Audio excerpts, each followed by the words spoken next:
Welcome back to Extra Literary Affairs, a podcast for the lit curious reader, because why not read a little of everything? I'm Joey Kelly. And I'm Jennifer Smith. And today we're having an affair with Ralph Ellison and his book, for a specific chapter in his book, Invisible Man. And we're going to be looking at chapter 1, which is often called Battle Royale. It's a little odd for us to only pick one chapter, but this one can be read as a singular story outside of the context of the entire novel. And so it's worth our time. And so we read it. Now we're going to discuss it. This is the second episode of our month-long series, America at 250.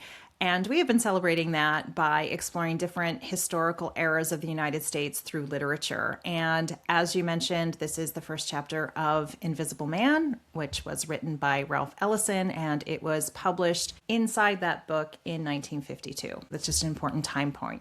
Before we jump into our discussion this week, I'd like to share another line from the Declaration of Independence. We read the first line in our episode last week, and this is the second line, and it states that to secure these rights, governments are instituted among men, deriving their just powers from the consent of the governed. I've picked this particular line because I think it fits very well with the theme of the chapter that we read, that explores the consent to be governed, who gets to make the rules and who needs to enforce them. And invisibility, Invisible Man, is in the title, and I'd like to touch on that as well. And my big question that was coming up of reading the line from the Declaration of Independence made me think about a lot of the things we've talked about on this podcast for a very long time, Joey, about consent. And can you give consent to be governed if you are in a system that seeks to oppose you, doesn't see you, systematically tries to erase your contributions? That was a big question floating around for me. There are several things that I think are very interesting about Ralph Ellison.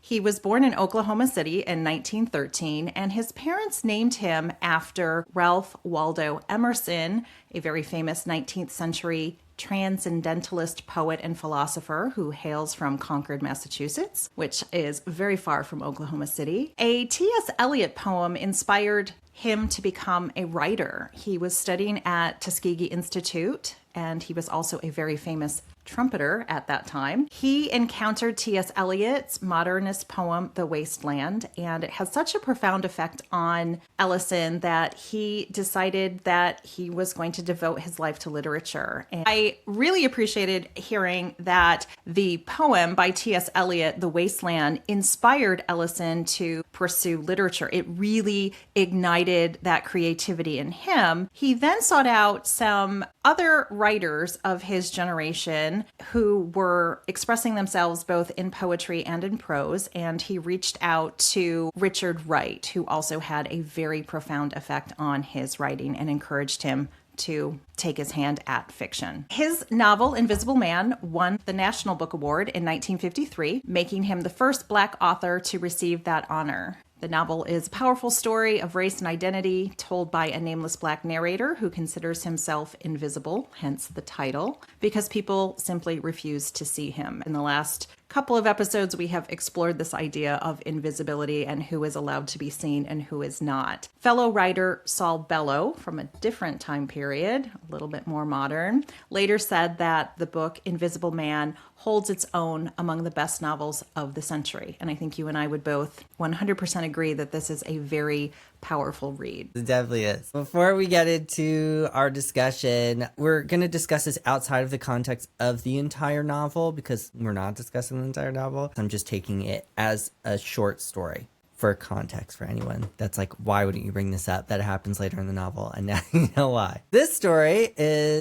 told from a narrator, a young Black man who goes unnamed, and he gives a celebrated graduation speech about Black humility and advancement and is invited to deliver it before the town's leading white citizens, including doctors, lawyers, bankers, and a pastor. When he arrives at the hotel ballroom, he's forced to participate in a blindfolded boxing match against his classmates for the crowd's entertainment, then made to scramble for coins on an electrified rug. Only then is he allowed to give his speech, bleeding while the crowd talks over him. He accidentally says social equality instead of social responsibility, and the room turns hostile. He corrects himself, finishes the speech, and is awarded a scholarship. That night, he dreams of a message hidden inside the briefcase, which is very rude. And if you want to know what it says, you should just read it. But it was in his dream, and it was not actually in the briefcase. Joe, I thought it was very interesting that the dream that he had after he receives this actual physical briefcase, which inside had a scholarship award to him. He was very excited. He leaves the arena. That night, he goes to bed and he wakes up from a dream with his dead grandfather saying, "Keep this boy running." Right? He is definitely receiving this wisdom from the past, this beautiful introduction, bookends the story with his grandfather. Yeah, I think his grandfather is an interesting character in this story, because I can't say novel, because we learn about him immediately in the beginning of this chapter or this short story. We learn that his grandparents had been enslaved and freed after the Civil War. So according to him, his grandparents were grateful for their freedom, as much freedom as they were actually granted at that time. But he notes that his grandfather was a troublemaker in the family, and on his deathbed, he relays a last message as the family gathers around him, which is a very nice moment if you're surrounded by your family while you're dying. Ellison writes, "Son, after I'm gone, I want you to keep up the good fight. I never told you, but our life is a war, and I have made a traitor all my born days, a spy in the enemy's country ever since I give up my gun back in the Reconstruction. Live with your head in the lion's mouth. I want you to overcome them with yeses, undermine them with grins, agree them to death and destruction, let them swallow you till they vomit or bust wide open." They kind of assume like, oh my God, this guy's senile. Like he's on death's door. Like, don't listen to what he's saying. And right before he dies, he says, "Learn it to the youngins." So this is a message that he definitely wants his family to know.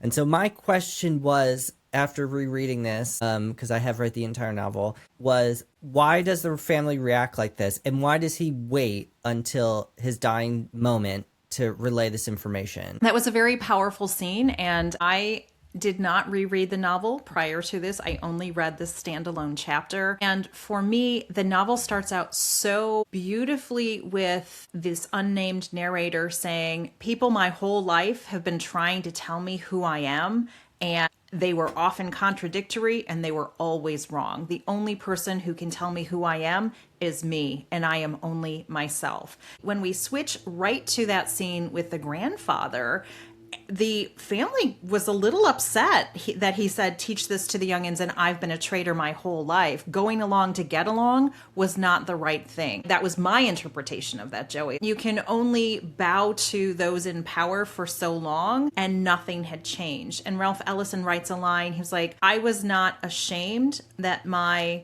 grandparents were enslaved. I'm ashamed of myself for being once ashamed of that fact." And it was, again, this identity, this is allowing themselves as a community to say, enough. We played by the rules that you gave us and we're over it. And I just thought that was such an interesting, as you presented it to me, a piece of generational wisdom. What are the elders telling him, both in their dying moment and the last line of this chapter, leaving that haunting in his ears, that his grandfather says, "This system is just going to keep you running. It does not matter what you do. You are never going to get ahead of this." I was really trying to think about it, like why this reaction from the family to be like, "Oh my God, no, just shut your ears. Like, don't worry about it. This guy's crazy. He's dying." Like, that's what dying people say. Okay, say weird stuff. But he's really breaking through that facade in that moment of the status quo for how he thinks he is supposed to act as a black man in a predominantly white society. So I think the family is sort of like, don't tell them this, because they have to be able to believe this to an extent for as long as possible in order to engage with it. Because as you mentioned, this is a system that they cannot overthrow that easily, and it still has not been overthrown. Okay, so is it better to sort of just continue with not your head in the sand, but unaware of the act that you have to put on? Or is it better to believe that this is the correct way of doing things and there's not an alternative? I don't know. Yeah, Joey, and that really reminds me of the do you fight a system from within, which is what the grandfather said. He's like, put your head in the mouth of the lion. Like, you need to know your enemy. You need to ingratiate yourself. You need to be there. And then he's like, I think maybe that was a mistake because that didn't get us anywhere. And one of the things that was interesting to me in thinking about that is the grandfather's like, I did everything I was told to do. During Reconstruction, the grandfather was asked to give up his guns because the idea for the dominant white culture that blacks could be armed and perhaps advocate for their own rights violently, they're like, we're just gonna, that's not a thing for you. We're gonna need to take those guns. In 1870, I believe they took away theoretically the prohibition for black men to vote, but then they very quickly rolled back all of those freedoms. So Joey, I think the reason that they bring this up is that the grandfather's like, hey, I played by the rules. I did everything. I thought this was going to be a just system. I thought we would make progress. I am now literally on my deathbed and nothing here has gotten better. So don't take my example. Maybe you want to try a different approach. And of course the family was like, no, we're not having revolutionaries here. We're just going to keep our head down and hope nobody does anything even worse to us. Yeah, I think that his grandfather's dying words and wish, even though he does refer to it as a curse later in the story. I think it does sort of revolutionize him in a way subconsciously because he does have an opportunity to say something very risk in front of the wrong crowd. Joey, I appreciate that because the scene that really stuck out for me is he has given this beautiful graduation speech. And everyone's like, you definitely need a chance to tell your speech again to a different audience. So he has to go through the battle royale with all of its brutality, and we'll talk more about that next, I'm certain. But he memorizes his speech, and even as he's getting pummeled, he's like, okay, I just have to get through this because my speech is really important. These people invited me here to give my speech. They obviously really want to hear it. So he starts giving his speech and he says the word social equality instead of social responsibility. And Joey, I just want to read that scene because it was so powerful to me. A small, dried, mustached man in the front row blared out, "Say that slowly, son." "What, sir?" "What you just said. Social responsibility, sir," I said. "You weren't being smart, were you, boy?" he said, not unkindly. "No, sir." "You sure about that equality was a mistake?" "Yes, sir. I was swallowing blood." "Well, you'd better speak more slowly so we can understand. We mean to do right by you, but you've got to know your place at all times. All right, now go on with your speech." And the point of bringing that up is that in his heart, I believe the narrator did want to say, I'm not just going to have my social responsibilities and the niceties. I actually would like social equality. And the reason the room turned and they're like, "Now what now? Did you just say equality?" Because that's not happening. And you know why that's not going to happen? Because that's going to cost us, the white dominant culture, too much. Too much in financial terms, too much in power terms. We're not doing it. And I just thought that was so interesting that Ralph Ellison puts it right on the page for us, that they say, you need to know your place. And at the same time, Joey, after the speech is over, only half of the people are listening. They trot him out. They're like, this is the best of the generation. This is a person who really has something to say. And I love that Ralph Ellison was, in my mind, calling out the hypocrisy and the uneducated nature of some of the people who were in the audience. He was like, I'm put on display here, but you do not understand the word social responsibility versus social equality. You told me to speak slower. All of these things were interesting to me, pointing out that the people who were supposedly his quote unquote betters because they were of a different race were really not even up to the standard that he held himself to. And I just thought that was really interesting. In that, right before that part that you just read, it also makes me think of a call and response in like a gospel sense, because they're calling to him and he has to respond immediately. And it's a very sort of staccato interaction in that one moment where it just felt like it was a nod to maybe gospel or religious traditions or something like that. I don't know, but maybe that's just me. Maybe I'm reading a little too deep in it. I don't think you can read this a little too deep. I think you should go as deep as you want in that. But I do really love that he has this Freudian slip in this moment, and it really makes you aware that everyone was sort of listening because all of them stopped. This story is very cinematic as well. At least it was for me. I can literally imagine every single thing that's happening, where you hear the music like do the sound of like a record stopping or scratching. This is not the climax of the story, of this entire story, like the whole novel, but he does in this moment, this does feel like a climactic moment because he has to decide, am I going to double down and say I did mean social equality, or does he take it back and say, oh, no, I'm sorry, I did not actually mean that. I had blood in my mouth. From being pummeled for your entertainment in a situation that you created that I did not sign up for. Yeah, so it's very interesting that we get to live this moment with this character, this unnamed man, because you're not really quite sure how he's going to react until you continue reading, obviously, because you have his grandfather's words in the back of your mind at this point, thinking like, are you showing them behind the mask? Are you telling them that you are aware of what they're doing and how you're acting towards them? It's a really fascinating scene to read. I also agree with you. It was very cinematic.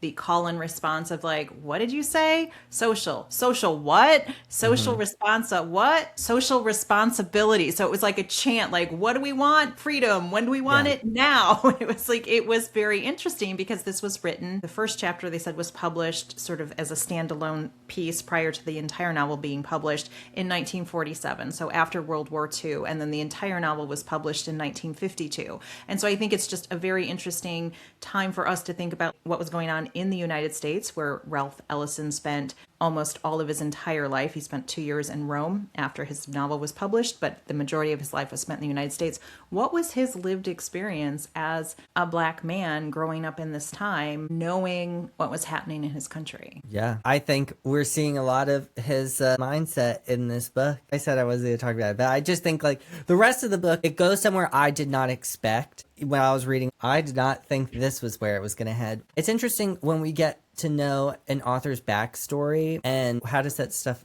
influence his writing. Because so many authors, maybe not at this time, maybe like earlier in the Harlem Renaissance, a lot of authors fled the United States. And when you said, oh, he lived abroad, I thought you were going to say Paris because everyone goes to Paris. That's where they went. I double checked to make sure. And I was like, oh, you stuck it out. You did not. Because we've talked about other authors, obviously in the Harlem Renaissance, exactly as you said, Joey, that we're like, yeah, I love your country so much. I need to go live in Paris because that's the only place. We're looking at you, James Baldwin. Didn't Langston Hughes also go to I believe Langston Hughes as well, that it's like for me to have my dignity and my freedom to express myself as a human being, I need to not be in my home country because you guys are not ready for this. The community in which Ellison is addressing literally on stage, right? He is in front of an audience. Are they ready for his message? And some of them were, because Joey, if you'll recall, before the battle royale started, the unnamed narrator was the only person who did not know what was up. He was like, wait a minute, I came here to give a speech. I'm in my suit, my tie, I'm ready to go. And they're like, yeah, you're not going to need that because we're going to put blindfolds on you and we're going to have just this melee of men in a cage match just fighting each other until they decide that it's over. They being the people who put this together. And it was just very haunting, Joey. I'll just say that it just felt very haunting. Then what happens, they're like, after that's over, and we'll talk about sort of the conclusion of how that fight ended, they are like, okay, everyone settle down. It's time for the speech. And he gets their attention for a moment. And then again, they're talking over him. But the reason I brought this up, Joey, is that before the fight started, they had a blonde-haired, white-skinned female stripper who was on stage and she was doing her thing. And at that time in America, men were still being lynched, African-American men, for looking at white women, right? That was not a thing that was allowed in a lot of these communities. Ellison puts this in. The men aren't allowed to not look because they're getting yelled at by the ruffians in the crowd. They're not allowed to look because they know socially that that is going to be a taboo that probably could have a fatal consequence. And the identification with a woman who was just like, hey, I'm just up here doing my job. this is a rowdy crowd of Southern white men who I cannot control. I'm standing here literally without my clothes on. I'm as exposed as a person can be. What do you want me to do here, guys? Just let it go. Ellison wrote something which I really appreciated. A couple of the non-drunken men, the more sober men, ushered the woman out of the building when the guys got a little riled up and were starting to get too boisterous. And so, Joy, I was just really curious about Ellison looking at the plight of Black men and in this town, but how that also identified with the powerlessness of that woman who was put on display for entertainment. And she's like, I'm objectified, and to get out of here, I'm just going to go along to get along because I don't want anything worse to happen. Now that I've read this a few times, it didn't ever occur to me that she was a stripper. But like, what else would she be doing? Maybe she was just burlesque, but they did make No, I think she was naked. I'm pretty sure because they talk about a tattoo. bosoms. Yeah, well, her boobs, and that she has a tattoo probably close to her vagina of an American flag, no less. It's interesting because I didn't even think, oh, this woman is a sex worker of some kind. To me, she came off more like an oracle, like from Greek myth, where they would, of course, be young virgins, and they're often depicted as being nude. Like, she was there to represent something else, not just, like, consumption or greed, which, of course, this is what is happening. They're stuffing their faces at this place. They're getting entertainment of all kinds, and it does sort of create this weird juxtaposition of sexual arousal, pleasure from the consumption of food and alcohol, and then entertainment from bodily harm. The Marquis de Sade would be like in heaven, I'm sure, okay? And then you have to dial it up all the way to a 10 for him to be super entertained, I guess. One of the biggest themes is brutality. We've mentioned this story in passing for other stories we've read. I want to read an excerpt from it because it's not just them fighting each other, which is brutal. They're blindfolded and they're just blindly swinging until it's the final two, in which case then their blindfolds are taken off so that they can fight properly. Obviously, the unnamed man is one of them. But after that, when they go to collect their reward, which they were promised, which was supposed to be money, and they would get more money depending on if they won, they would get $10, which to me, I was like, oh my God, that's so cheap, obviously, but different time. So Ellison writes, I lunged for a yellow coin lying on the blue design of the carpet, touching it and sending a surprised shriek to join those rising around me. I tried frantically to remove my hand but could not let go. A hot, violent force tore through my body, shaking me like a wet rat. The rug was electrified. The hair bristled up on my head as I shook myself free. My muscles jumped, my nerves jangled, writhed. But I saw that this was not stopping the other boys, laughing in fear and embarrassment, and some were holding back and scooping up the other coins knocked off by the painful contortions of the others.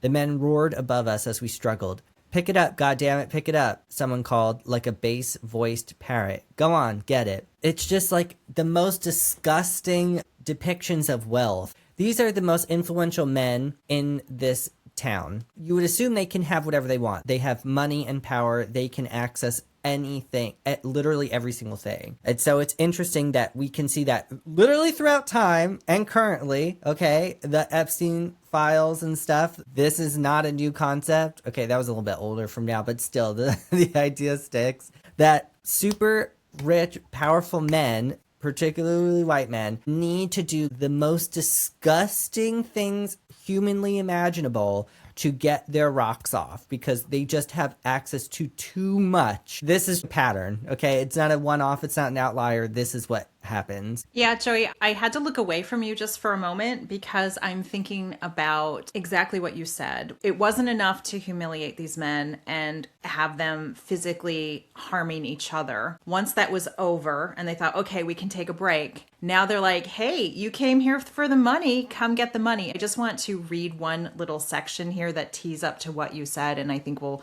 continue on how this pattern has repeated itself even in the current context of our political life here in America over this past weekend. I will read from the book. It says, then the MC called to us, come on up here, boys, and get your money. We ran forward to where the men laughed and talked in their chairs. Everyone seemed friendly now. There it is on the rug, the man said. I saw the rug covered with coins of all dimensions and a few crumpled bills. What excited me, scattered here and there, were the gold pieces. Boys, it's all yours. You get all you grab. And it goes on and he says, "Get the money," the MC called. "That's good, hard American cash." So the disgusting part of that is that the men who are there knew that that rug was electrified. So they are holding out this economic opportunity for these guys who came to this fight. 9 of them knew they were coming to a fight. One guy thought he was coming to a speech. He's like, "Hey, I'll do what I have to do to give my speech because that's my most important thing."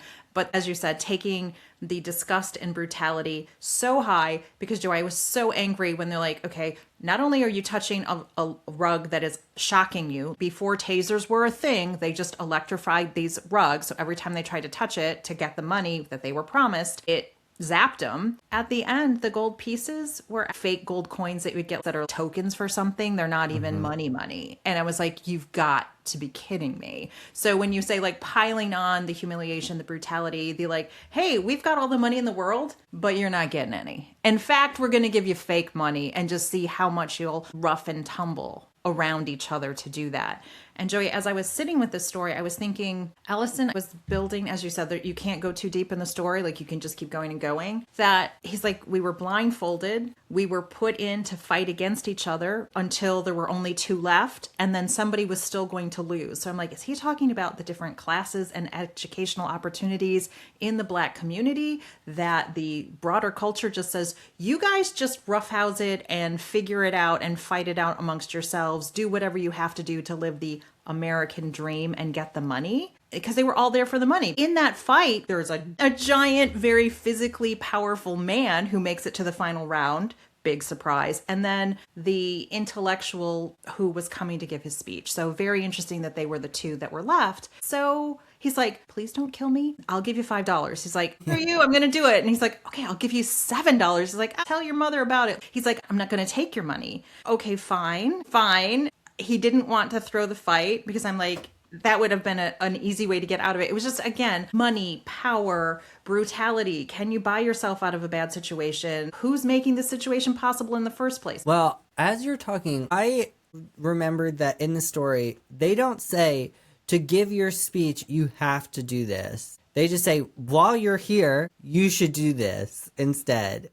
He's there for a completely different reason, as you mentioned, and he's just thrown into it where everyone else is fully aware that they're going to fight for as hard as they can to get the money. Although this does seem like a recurring thing, and probably that these men have all been there before, because right before the unnamed man gets into the final fight, everyone else scatters because they're like, I am not getting left alone with that big dude. Okay, there's no way he's gonna win. We'll just tap out. Like, we already know how this story ends.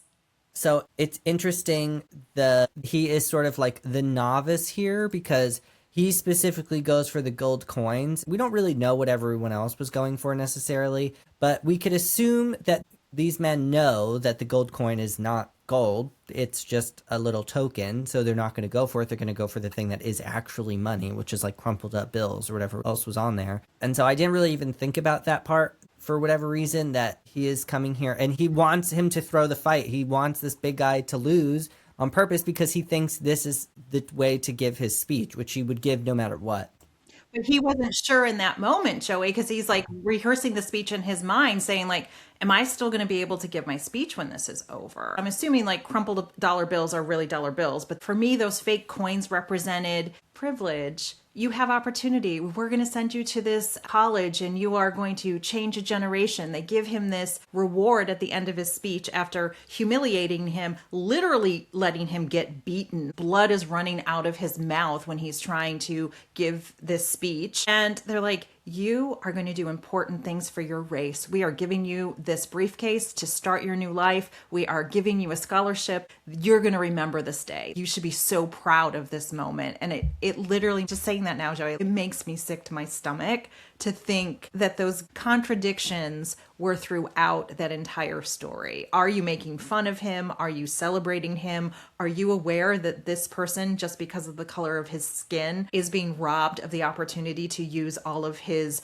resources to do something beautiful when these disgusting, brutal, overweight white dudes in a room hanging out, celebrating their whiteness. They just didn't get it. Dudes, you will not understand me because you were not given the intellectual gifts that I was given. You might have a different skin color, but you certainly don't have my intellect. I'm just mad about it, Joey. I'm just going to stop talking. It's a really unfortunate scene that I think is really pivotal to the rest of the novel, even though we're not discussing that. You could see the extent that the resources that money can give you, that they felt so emboldened to have these people compete for like no money at all. I don't know how much the exchange rate or what for inflation would be for $10 in late 40s, early 50s would be. It's probably not that much.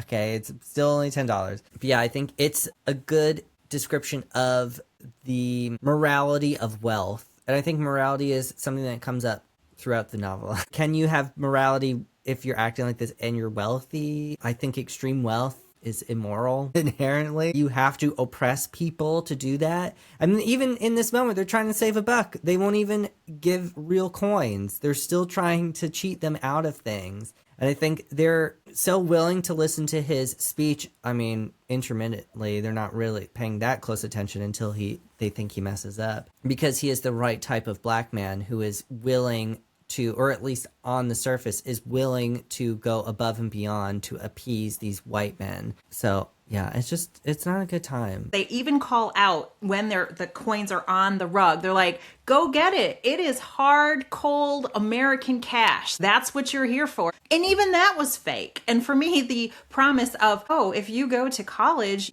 you're going to have a great society. This was written 13 years before 1965, when the Voting Rights Act repealed all of these Jim Crow era prohibitions to let black people, other people, poor people, lots of people were affected by the Voting Rights Act, to have a voice, to actually be able to participate in the formation of the government that was ruling them. Ralph Ellison didn't know that was going to happen. He was living in a world that was never going to get better. How were things getting better? They were not in 1952.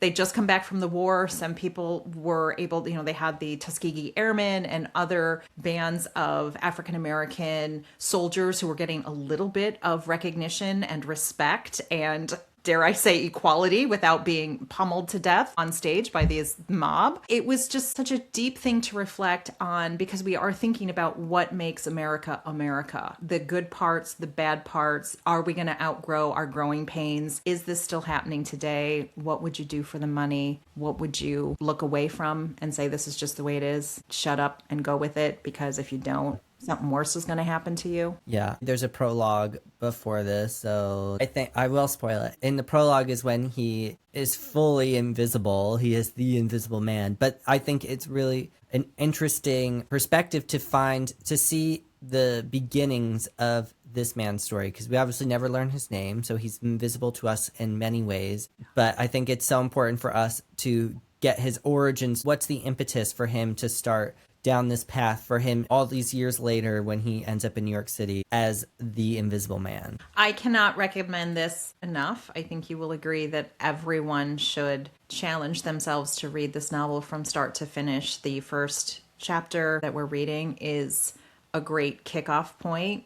For me, it was challenging because of the brutality and because of the beauty of the writing, that if we could separate the beautiful writing and the horrific violence that was happening, that would have been better for me. But the combination, physically, I felt sick to my stomach when I read this again recently, because it's not just what's depicted on the page. It's all the history that we know about what has happened in the 50s, 60s, 70s, 80s, 90s, all the way up to Black Lives Matter, all the way up to last week. We know that these types of things are still happening, and it's sickening. And I don't know what to do about it other than not to participate. But is that enough? Is it enough not to participate? Or do you need to take a bigger action to prevent tragedies like this from occurring? Yeah, well, everyone read this chapter and then read the whole. You've already read the first chapter now, so you might as well keep going. Yeah, it's a long book, but the writing is incredibly beautiful. Even in the passages that we read, I mean, you could just open the book and point to any sentence, and I'm sure it'll be beautifully written. That it does make it even more unsettling, because you're like, wait a minute, this is perfectly written, and the prose is so beautiful, but it's talking about such brutal topics. And it happens throughout the entire novel as well, that you're just like, this is so strange. It reminds me of reading Lolita by Nabokov, where you're like, oh my goodness, this writing is good, but holy shit, is this fucked. It is really one of the greatest American novels that we have so far, and I think definitely everyone should read it. Yeah. Joey, we have structured our conversations this month celebrating America at 250 of the past, the present, and the future. Published in 1952. I really, really wanted it to be in the past, but it is not. Unfortunately, the things that he is talking about, the circumstances have perhaps modified in some ways, but the prevailing inequity of the power dynamics that he is discussing there and what you need to do to get along and keep your head above water and not call attention to yourself, no matter what your intellectual gifts are, it's today. We're living that. And that was a little discouraging to me. I was really hoping to have something more hopeful to express. And I think we can say, okay, well, we have made strides in our country to create more opportunities for people to be able to participate fully in the American dream based on their skills and not just their appearance. And then we took it all the way. Happy birthday, America. We rolled it hard back. rolled back. Hardcore. But a positive note, our first Black president, Barack Obama, of course, just opened a library today, June 18th. And this is a very big moment. A lot of people showed up and it was beautiful, very hopeful moment, which of course that was his whole campaign. To those who are old enough to remember, okay, it's a while ago now. But I think especially now we can see as our government is repealing more and more things, not just with voting, which of course they are doing, but with education as well. And so this beautiful library that literally our most historic president, well, now we have a notorious one. This was a shining moment for the United States, even through this very dark time. So positive note. I love that so much, Joey, because it does tie in. It is celebrating a beautiful spirit, a beautiful campaign, a beautiful presidency, and books. Books. I have to just tell you one little thing. I was in Boston with a friend who had been a naturalized American citizen from the UK. And we were at the John F. Kennedy Memorial in Boston. And I was like, oh, this is so great. And we're like, what's Trump's memorial going to look like? And this is way back in like 2016, way in the back. I'm like, I don't know. He doesn't read books. So if he had a library, that would be a joke. There's just no reason to do that. What will the legacy of this non-reading president be? And the only reason I'm bringing up that, Joey, is that I love the celebration of saying Ralph Ellison was named after a poet. He was hanging around with other influentials, poets, artists, authors. Yeah, Richard Wright. A huge influential and important author in American literature. Yes, the power to transform lives through equal access to beautiful pieces of literature, to other people who want to talk about literature and feel all the feelings, talk about all the tough things that are going on in these novels. I think that is our true path forward to unite a community that is very deeply divided at this point. That's the hill I'll die on, Joey. Go read a book. If you're not feeling it, go read a book. Just read books, okay? Thank you so much for watching or listening to today's episode. And if you enjoyed it, please like, comment, subscribe, and share. Pretty please, okay? And follow us on TikTok at Extra Literary Affairs. See you next time. Bye. Bye.